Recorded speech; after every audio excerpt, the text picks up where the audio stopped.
ആ തുറന്നാ പൈസ പൈസ പൈസ. അതെന്ത് പൈസ ഇല്ലാത്തതുകൊണ്ട് നീ നാട്ടിൽ ജീവിക്കണം?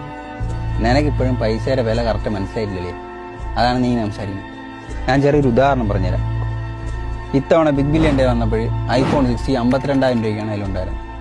ഈ 52 രൂപ റെഡിക്ക് കൊടുത്തെടുക്കാനുള്ളവൻ അതിൽ നിന്ന് ഓർഡർ ചെയ്യും. ഇപ്പം കൈ പൈസ ഇല്ലാതെ ഒരു പാവപ്പെട്ട ഐഫോൺ എടുക്കണമെങ്കിൽ അവൻ കടയിൽ പോയി EMI ഇട്ട് ഇരട്ടി വിലയ്ക്ക് ഫോൺ എടുക്കും.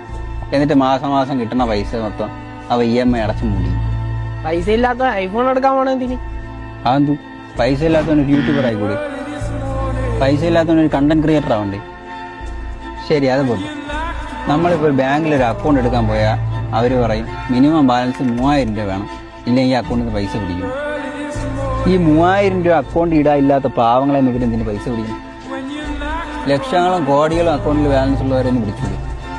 അത് ചെയ്യില്ല, പാവങ്ങളെ വിട്ടുള്ളൂ. ഇവിടെ പൈസ ഉള്ളവന് ഓഫറും ഡിസ്കൗണ്ടും എല്ലാം ഉണ്ട്. അത് ഏത് മേഖല എടുത്താലും അങ്ങനെ.